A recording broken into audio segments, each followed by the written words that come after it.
इस वीडियो में मैं आपसे बात करूंगा, जैसा कि आप सभी को मालूम है, आरएसएसबी बोर्ड द्वारा आयुष ऑफिसर एग्जाम 26 दिसंबर से आयोजित होने जा रहा है।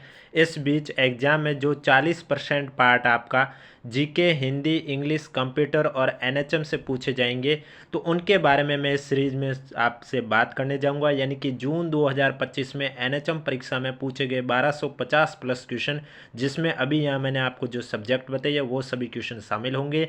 आज पार्ट 10 की चर्चा करने जा रहा हूं। अगर अभी तक आपने 1 से लेकर 9 तक पार्ट नहीं देखे हैं तो प्लेलिस्ट का लिंक नीचे डिस्क्रिप्शन में दे रखा है, आप जाके देख सकते हैं। डेली ये क्लास आपको इसी समय इस यूट्यूब चैनल पर देखने को मिलती है। इसलिए अगर अभी तक आपने चैनल सब्सक्राइब नहीं किया तो चैनल जरूर सब्सक्राइब करें, नोटिफिकेशन भी ऑन रखिए, ताकि जब भी मैं आपके लिए क्लास लेके आऊँ सबसे पहले आपके पास पहुँचे। और इसके अलावा अगर अभी तक आपने हमारा टेलीग्राम चैनल ज्वाइन नहीं किया है तो लिंक नीचे डिस्क्रिप्शन में दे रखा है, आप जाके ज्वाइन कर सकते हो। तो चलिए आज के वीडियो में मैं आपसे बात करने जा रहा हूँ बायोमेडिकल इंजीनियर एग्जाम में पूछे गए जीके, हिंदी, इंग्लिश, कंप्यूटर के क्वेश्चन, जो कि जून 2025 में एनएचएम का एग्जाम आयोजित हुआ था, उसके सारे क्वेश्चन के बारे में चर्चा करूंगा। तो चलिए वीडियो स्टार्ट करते हैं। वीडियो स्टार्ट करने से पहले एक बार वीडियो को लाइक कर लीजिए, चैनल भी जरूर सब्सक्राइब कर लीजिए। Question number first, vitamin A की वैक्सीन दी जाती है। आपके पास ऑप्शन है मुंह द्वारा, अंतःपेशीय द्वारा, आंत्रचर्मीय द्वारा, उपत्वचीय द्वारा। तो विटामिन ए की जो वैक्सीन है वो आपके मुंह द्वारा दी जाती है, यानी कि ए आपका करेक्ट आंसर हो जाएगा। अगला क्वेश्चन है आपके सामने,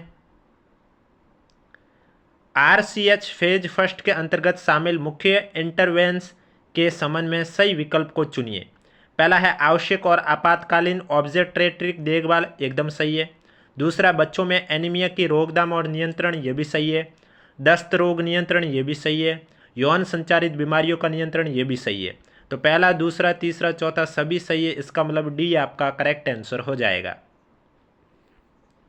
अगला क्वेश्चन है आपके सामने, दस्त रोग से ग्रसित शिशुओं के प्रबंधन हेतु निम्न में से कौन सा तत्व उपयोग में लिया जाता है? Calcium, iron, zinc, potassium. तो इसमें आपका जो करेक्ट आंसर है वो हो जाएगा, दस्त रोग से ग्रसित शिशुओं के प्रबंधन हेतु जो तत्व उपयोग में लिया जाता है वो है आपका जिंक तत्व। सी आपका करेक्ट आंसर हो जाएगा। अगला क्वेश्चन है, जननी सुरक्षा योजना की शुरुआत कब हुई? 5 अप्रैल 2005, 12 अप्रैल 2005, 5 जून 2005 या 12 जून 2005। तो जननी सुरक्षा योजना की अगर बात करें तो जननी सुरक्षा योजना की शुरुआत है वो 12 अप्रैल 2005 को ही है। बी आपका करेक्ट आंसर हो जाएगा। अगला क्वेश्चन है, आंगनवाड़ी केंद्रों पर ग्राम स्वास्थ्य और पोषण दिवस कब मनाया जाता है? सप्ताह में एक बार, महीने में दो बार, महीने में एक बार या वर्ष में 2 बार। तो इसमें आपका राइट आंसर हो जाएगा, आंगनवाड़ी केंद्रों पर ग्राम स्वास्थ्य पोषण दिवस है वो महीने में एक बार बनाया जाता है। सी आपका करेक्ट आंसर हो जाएगा। अगला क्वेश्चन, एक साइड स्वास्थ्य कार्यक्रम है और दूसरी साइड लिखा हुआ है शुरुआत करने का वर्ष, आपको सम्मिलित करके करेक्ट आंसर बताना है। जननी शिशु सुरक्षा कार्यक्रम की शुरुआत जून 2011 में की गई है। प्रधानमंत्री सुरक्षित मातृत्व अभियान की शुरुआत जून 2016 में की गई है। और सुरक्षित मातृत्व आश्वासन की शुरुआत अक्टूबर 2019 में की गई है। ए सी बी आपका करेक्ट आंसर हो जाएगा, यानी कि बी आपका राइट आंसर हो जाएगा। वीडियो पसंद आ रहा है तो एक बार वीडियो को लाइक कर लीजिए, चैनल भी जरूर सब्सक्राइब कर लीजिए। अगला क्वेश्चन है, बौद्धिक संपदा को कानूनी रूप से इस माध्यम से संरक्षित नहीं किया जाता है। ये आपके क्वेश्चन पहले भी पूछा जा चुका है। आपके पास ऑप्शन था ट्रेडमार्क, एग्रीमेंट, कॉपीराइट या पेटेंट। तो इसमें आपका राइट आंसर हो जाएगा, एग्रीमेंट के तहत बौद्धिक संपदा को कानूनी रूप से माध्यम से संरक्षित नहीं किया जाता है। तो बी आपका राइट आंसर हो जाएगा। ई गवर्नेंस का प्राथमिक लक्ष्य क्या है? तो ई गवर्नेंस का प्राथमिक लक्ष्य है नागरिकों को जानकारी तक पहुंच और उपयोग के माध्यम से सशक्त बनाना। डी आपका करेक्ट आंसर हो जाएगा। अगला क्वेश्चन है, कंप्यूटर नियंत्रण डिवाइस का एक उदाहरण कौन सा है? Smart watch, mobile phone, automated teller machine यानी कि एटीएम या टेलीविजन। तो इनमें से जो एटीएम है ये आपके कंप्यूटर नियंत्रित डिवाइस का एक उदाहरण है, यानी कि सी आपका करेक्ट आंसर हो जाएगा। अगला क्वेश्चन है, एक इलेक्ट्रॉनिक प्रस्तुति कार्यक्रम का मुख्य उद्देश्य क्या है? दस्तावेजों को संपादित प्रिंट करना, स्लाइड शो के रूप में जानकारी प्रदर्शित करना, गणना के लिए स्प्रेडशीट बनाना या वेबसाइट विकसित करना। तो ये इलेक्ट्रॉनिक प्रस्तुति कार्यक्रम का जो मुख्य उद्देश्य है वह है स्लाइड शो के रूप में जानकारी प्रदर्शित करना। बी आपका करेक्ट आंसर हो जाएगा। नेक्स्ट क्वेश्चन है आपके सामने, हिंदी से क्वेश्चन पूछा गया है, दीवा और दीवा इस शब्द युग्म का अर्थ क्या है? तो जो पहले दीवा दे रखा है इसका जो अर्थ है वो होता है दिन और दूसरे का होता है दीपक, यानी कि ए आपका राइट आंसर हो जाएगा। निम्न में से प्रादि बहुव्रीहि समास का उदाहरण कौन सा है? निर्जन, नैकनाम, निर्धन, चतुरानन। तो इसमें आपका राइट आंसर निर्जन करेक्ट आंसर हो जाएगा, ए आपका राइट आंसर हो जाएगा। अगला क्वेश्चन है आपके साइड, एक साइड शब्द है और एक साइड संधि है, आपको सम्मिलित करके करेक्ट आंसर बताना है। तो जैसे कि दीर्घ संधि किस में होगी? भानुदी और महात्मा में दीर्घ संधि होगी, यानी कि पहले का चौथा। गुण संधि की बात करें तो गुण संधि किस में होगी? महोत्सव और गणेश में गुण संधि होगी, यानी कि तीसरा। वर्दी संधि आपके एक एक और प्रमोज में हो जाएगी, यानी कि पहला। और यण संधि आपके अत्यधिक और स्वच्छ में हो जाएगी, यानी कि दूसरा। चौथा, तीसरा, पहला, दूसरा, ऑप्शन नंबर ए आपका करेक्ट आंसर हो जाएगा। अगला क्वेश्चन है आपके सामने, दो कथन, अभिकथन और कारण दे रखे हैं, आपको करेक्ट आंसर इसमें बताना है। तो अभिकथन और कारण में क्या सही है क्या गलत है वो आपको बताना है। कथन है कि आरसीएच चरण सेकंड मातृ एवं शिशु रुग्णता एवं मृत्यु दर को कम करने के लिए शुरू किया गया था, ये सही है। कारण है कि आरसीएच चरण सेकंड के अंतर्गत प्रमुख रणनीति केवल दस्त रोग पर प्रभावी नियंत्रण है, ये भी सही है, लेकिन व्याख्या सही नहीं है। तो करेक्ट आंसर है वो आपका कौन सा हो जाएगा? सॉरी, ये गलत है। आरसीएच चरण सेकंड के अंतर्गत जो प्रमुख रणनीति केवल दस्त रोग पर प्रभावी नियंत्रण, ये गलत है। ए ही सही है, आर गलत है, इसका मतलब सी आपका करेक्ट आंसर हो जाएगा। अगला क्वेश्चन है, एनसीडीसी का अर्थ क्या है? National centre for disease control, national centre for dengue control, national centre for data control या national centre for diagnostic control. NCDC की फुल फॉर्म होती है national centre for disease control, यानी कि ए आपका राइट आंसर हो जाएगा। अगला क्वेश्चन है, सरकारी प्रयासों से किसानों का गैर संस्थागत साख में हिस्सा 1950 में कितने प्रतिशत से घटकर 2021-22 में कितने प्रतिशत हो गया? तो इसमें आपका 90% से घटकर 23.40% हो गया, यानी कि बी आपका करेक्ट आंसर हो जाएगा। अगला क्वेश्चन है, राजस्थान में कितने विभिन्न प्रकार के खनिजों के भंडार है जिनमें खनिजों का वर्तमान में उत्खनन किया जा रहा है? तो इसमें आपका राइट आंसर हो जाएगा, राजस्थान में 81 विभिन्न प्रकार के खनिजों के भंडार है जिनमें 58 खनिजों का वर्तमान में उत्खनन किया जा रहा है, इकोनॉमी रिव्यू 2023-24 के अनुसार, यानी कि डी आपका करेक्ट आंसर हो जाएगा। नेक्स्ट क्वेश्चन है आपके सामने, लोकसभा में दल परिवर्तन के आधार पर निर्भरता के बारे में विनिश्चय के लिए प्रश्न निर्देशित किया जाएगा? अध्यक्ष को, भारत के राष्ट्रपति को, भारत के उच्चतम न्यायालय को, भारत के चुनाव आयोग को। तो इसमें आपका राइट आंसर हो जाएगा, लोकसभा में दल परिवर्तन के आधार पर निर्भरता के आधार पर विनिश्चय के लिए जो प्रश्न निर्देशित किया जाएगा वो अध्यक्ष को किया जाएगा, यानी कि ए आपका राइट आंसर हो जाएगा। अगला क्वेश्चन है आपके सामने, जब राज्य विधानसभा में अध्यक्ष और उपाध्यक्ष के पद रिक्त हो तो कौन विधानसभा के किसी सदस्य को अध्यक्ष के रूप में नियुक्त करता है? राज्यपाल, मुख्यमंत्री, विपक्ष का नेता, प्रोटेम स्पीकर। तो आपका राइट आंसर हो जाएगा, जब राज्य विधानसभा में अध्यक्ष और उपाध्यक्ष के पद रिक्त हो तो राज्यपाल वो विधानसभा के किसी भी सदस्य को अध्यक्ष के रूप में नियुक्त कर सकता है, यानी कि ए आपका करेक्ट आंसर हो जाएगा। अगला क्वेश्चन है, जैव विविधता पर कन्वेंशन कब अपनाया गया था? 1992, 2000, 1985, 1972। तो जैव विविधता पर कन्वेंशन है वो आपके 1992 में अपनाया गया था, ए आपका करेक्ट आंसर हो जाएगा।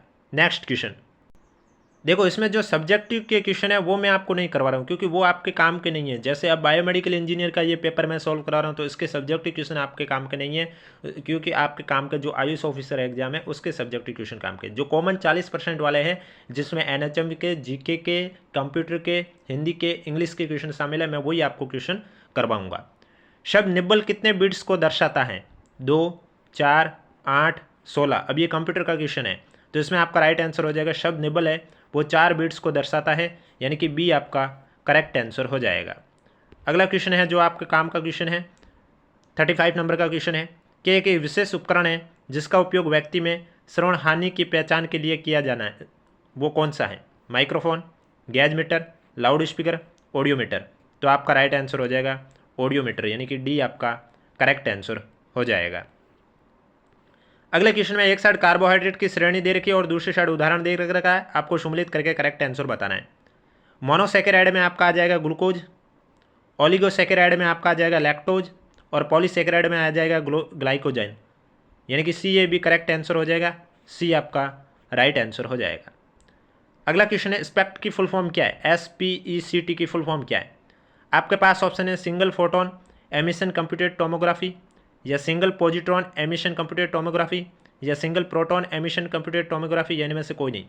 तो SPECT स्पेक्ट की फुल फॉर्म है आपके single photon emission computed tomography, यानी कि ए आपका राइट आंसर हो जाएगा।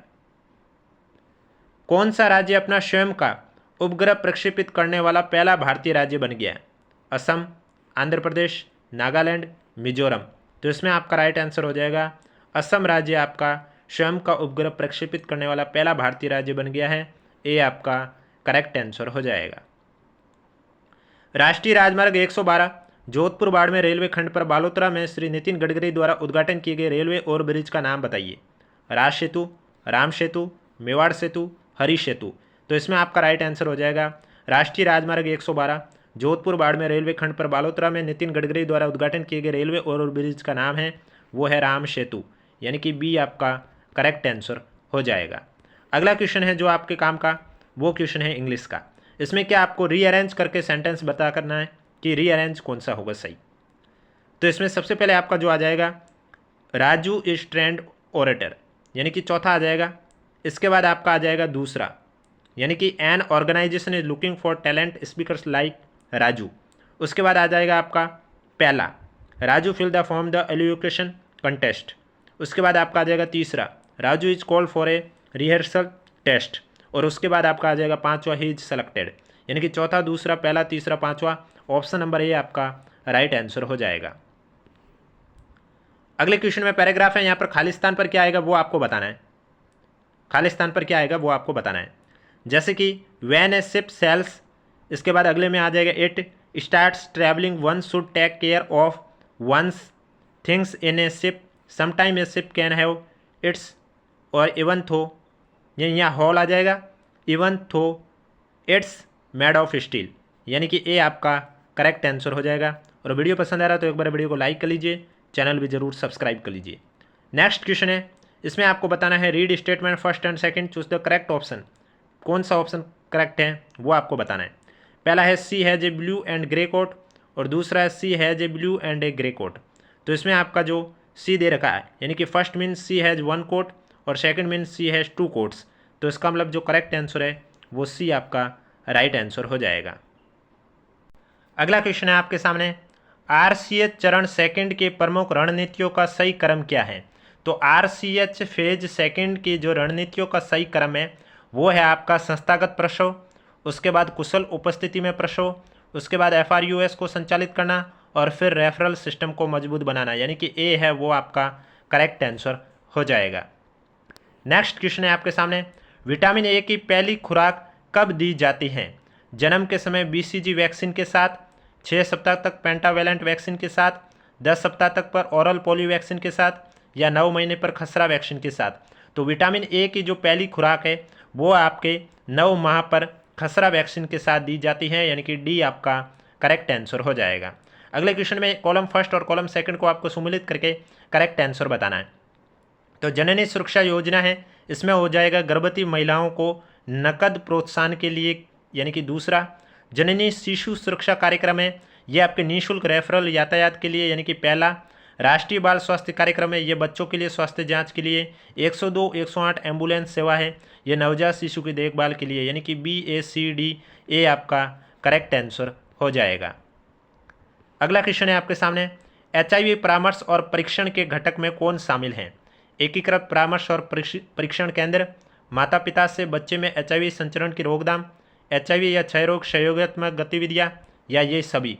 तो इसमें आपके ये सभी करेक्ट आंसर हो जाएगा, यानी कि डी आपका राइट आंसर हो जाएगा। अगला क्वेश्चन है, तंबाकू उत्पाद पैक्स के लेबलिंग और पैकेजिंग नियम है वो कब लागू हुए। 31 मई 2009, 2 अक्टूबर 2008, 1 अप्रैल 2016, 25 फरवरी 2004। तो इसमें आपका राइट आंसर हो जाएगा तंबाकू उत्पाद पैक्स के लेबलिंग और पैकेजिंग नियम 31 मई 2009 को लागू हुए, यानी कि ए आपका करेक्ट आंसर हो जाएगा। अगला क्वेश्चन इंग्लिश का, fill in the blank the most appropriate option, did see by Khalistan books. तो यहाँ पर खालिस्तान पर आ जाएगा एनी बुक्स, यानी कि बी आपका राइट आंसर हो जाएगा। अगला क्वेश्चन है आपके सामने, select the most appropriate passive voice, the teacher is checking the homework. तो इसमें आपका राइट आंसर हो जाएगा the homework is being checked by the teacher, यानी कि ये आपका करेक्ट आंसर हो जाएगा। नेक्स्ट क्वेश्चन है, अगले क्वेश्चन में आपको यहाँ पर बताना है मोस्ट अप्रोप्रिएट सेंटेंस कौन सा है। Take it out on someone appropriately, तो इसमें आपका जो करेक्ट आंसर है वो सी हो जाएगा। सी आपका राइट आंसर हो जाएगा। He had it a week and unfairly took it out on his younger brother, तो सी करेक्ट आंसर हो जाएगा। नेक्स्ट क्वेश्चन में आपके पास पैरा है और यहाँ पर खाली जगह 2 दे रखी है, वहाँ पर क्या आएगा, तो इसमें आपका राइट आंसर हो जाएगा बी। बी आपका करेक्ट आंसर हो जाएगा। ये थे इंग्लिश के क्वेश्चन। अब हिंदी से क्वेश्चन पूछे गए हैं। जैसे कि क्वेश्चन है कि कागजी घोड़े दौड़ाना मुहावरे का अर्थ क्या है। आपके पास ऑप्शन है कठिन परिश्रम करना, जांच पड़ताल करना, मात्र लिखित कार्रवाई करना, काम आसान करना। तो कागजी घोड़े दौड़ाना इस मुहावरे का अर्थ होता है मात्र लिखित कार्रवाई करना, यानी कि सी आपका करेक्ट आंसर हो जाएगा। अगला क्वेश्चन कॉलम 2 दे रखे, आपको सम्मिलित करके करेक्ट आंसर बताना है। तो जिसके समान द्वितीय नहीं हो उसे कहा जाता है अद्वितीय, यानी कि तीसरा। जिसके आने की तिथि मालूम ना हो उसे हम कहते हैं अतिथि, यानी कि पहला। जिसके हाथ में वज्र हैं उसे हम कहते हैं वज्रपाणी, दूसरा। और जिसके हाथ में चक्र हो उसे हम कहते हैं चक्रपाणी, यानी कि चौथा। तीसरा, पहला, दूसरा, चौथा, इसका मतलब ऑप्शन नंबर ए आपका करेक्ट आंसर हो जाएगा। अगला क्वेश्चन में भी 2 लोकोक्ति है, कॉलम फर्स्ट और कॉलम सेकंड को सम्मिलित करना है। झूठ के पैर नहीं होते हैं, इसका हो जाएगा आपका झूठ ज़्यादा टिकाऊ नहीं होता, यानी कि तीसरा हो जाएगा। ठाक के 3 पात, इसमें हो जाएगा सदा एक सी स्थिति, यानी कि चौथा। दाल भात में मुसलचंद, इसमें हो जाएगा अनावश्यक दखल देने वाला, यानी कि पहला। डूबते को तिनका सारा, यानी कि संकट के समय थोड़ी सी सहायता भी लाभ प्राप्त होती है, यानी कि दूसरा। तीसरा, चौथा, पहला, दूसरा, ऑप्शन नंबर डी आपका करेक्ट आंसर हो जाएगा। अगला क्वेश्चन है अपेंडिक्स का हिंदी पारिभाषिक शब्द क्या है। तो अपेंडिक्स का हिंदी पारिभाषिक शब्द आपके पास ऑप्शन है संलग्न, परिशिष्ट, अनुलग्नक, विवरण। तो अपेंडिक्स का हिंदी परिभाषिक शब्द है आपका परिशिष्ट, यानी कि बी आपका करेक्ट आंसर हो जाएगा। अगला, किस वाक्य में सर्वनाम संबंधी अशुद्धि है।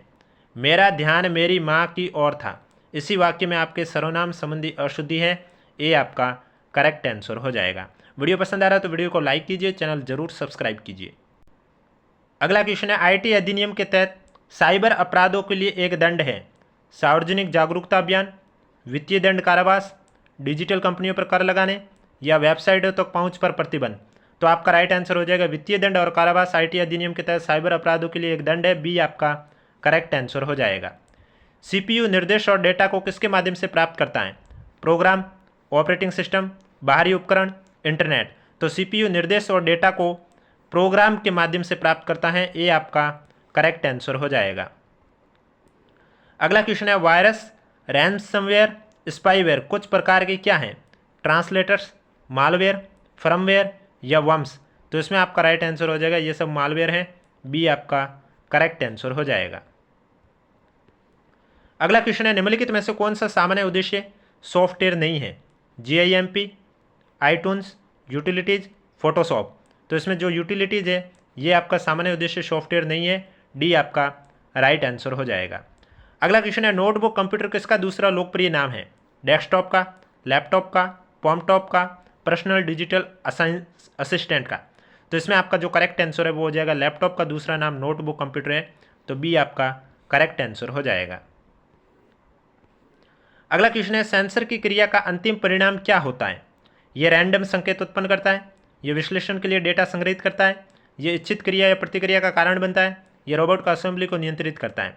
तो सेंसर की क्रिया का अंतिम परिणाम है वो होता है ये इच्छित क्रिया या प्रतिक्रिया का कारण बनता है, सी आपका करेक्ट आंसर हो जाएगा। अगला क्वेश्चन है कौन सी गतिविधि पैसिव डिजिटल फुटप्रिंट उत्पन्न करती है। सोशल मीडिया साइट पर टिप्पणी पोस्ट करना, एक ऐप पर समीक्षा लिखना, एक वेबसाइट पर जाना, या एक ईमेल भेजना। तो इनमें से कौन सी गतिविधि जो निष्क्रिय डिजिटल फुटप्रिंट उत्पन्न करती है वो है आपका एक वेबसाइट पर जाना, यानी कि सी आपका करेक्ट आंसर हो जाएगा। सूचना प्रौद्योगिकी अधिनियम 2000 इस वर्ष संशोधित किया गया है। 2000, 2005, 2008, 2010। तो सूचना प्रौद्योगिकी अधिनियम 2000 है वो आपके 2008 में संशोधित किया गया, यानी कि सी आपका करेक्ट आंसर हो जाएगा। स्वास्थ्य आईटी में अनुपालना बढ़ावा देती है। हितधारकों का विश्वास, तेज सॉफ्टवेयर तैनाती, लागत प्रभावी सॉफ्टवेयर, न्यूनतम पारस्परिकता। तो स्वास्थ्य आईटी में जो अनुपालना बढ़ावा देता है वो आपके बढ़ावा देता है हितधारकों का विश्वास का, ये आपका राइट आंसर हो जाएगा। डेटा पुनरावृत्ति को हटाने की प्रक्रिया को क्या कहा जाता है? संरचना, सामान्यीकरण, क्वेरी करना, माइग्रेशन। तो आपका राइट आंसर हो जाएगा नॉर्मलाइजेशन कहा जाता है डेटा पुनरावृत्ति को हटाने की प्रक्रिया को। बी आपका राइट आंसर हो जाएगा। अब आपके सामने आए हैं जीके के क्वेश्चन। असहयोग आंदोलन के समय राजस्थान में निम्न में से किसने अपनी राय बहादुर की पदवी लौटाई? रामनारायण चौधरी, दामोदर दास राठी, जमनालाल बजाज, शोभाराम गुप्ता। तो आपका राइट आंसर हो जाएगा जमनालाल बजाज ने असहयोग आंदोलन के समय राजस्थान में अपनी राय बहादुर की पदवी है वो लौटा दी है। सी आपका करेक्ट आंसर हो जाएगा।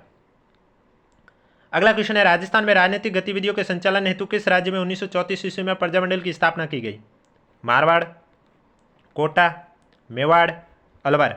तो आपका राइट आंसर हो जाएगा राजस्थान में राजनीतिक गतिविधियों के संचालन हेतु मारवाड़ राज्य में 1934 में प्रजामंडल की स्थापना की गई है।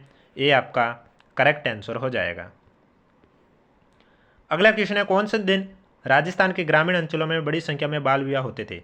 कजली तीज, अक्षय तृतीया, नागपंचमी, देवशूनी एकादशी। तो इसमें आपका राइट आंसर हो जाएगा अक्षय तृतीया में राजस्थान के ग्रामीण अंचलों में बड़ी संख्या में बाल विवाह होते थे। बी आपका राइट आंसर हो जाएगा। अगला क्वेश्चन है, सुरंग जो मनाली को लाहौल स्पीति घाटी से जोड़ती है वो कौन सी है? ज्वार, महात्मा गांधी, श्याम प्रसाद मुखर्जी, अटल। तो सुरंग जो मनाली को लाहौल स्पीति घाटी से जोड़ती है वो है आपकी अटल, यानी कि डी आपका करेक्ट आंसर हो जाएगा। आज का लास्ट क्वेश्चन है, राजस्थान में संभागीय रेल प्रशिक्षण संस्थान कहाँ पर स्थापित है? अजमेर, उदयपुर, भरतपुर, जोधपुर। तो राजस्थान में संभागीय रेल प्रशिक्षण संस्थान उदयपुर में स्थापित है। सी आपका करेक्ट आंसर हो जाएगा। तो ये सारे क्वेश्चन थे आपके बायोमेडिकल इंजीनियर एग्जाम में पूछे गए एनएचएम के question, GK, Hindi, English, computer के क्वेश्चन। वीडियो पसंद आए तो वीडियो को लाइक कीजिए, चैनल जरूर सब्सक्राइब कीजिए, क्योंकि ये सीरीज आपको एग्जाम तक इसी समय इस यूट्यूब चैनल पर देखने को मिलेगी। इसके अलावा अगर अभी तक आपने हमारा टेलीग्राम चैनल ज्वाइन नहीं किया है तो लिंक नीचे डिस्क्रिप्शन में दे रखा है, आप जाके ज्वाइन कर सकते हो।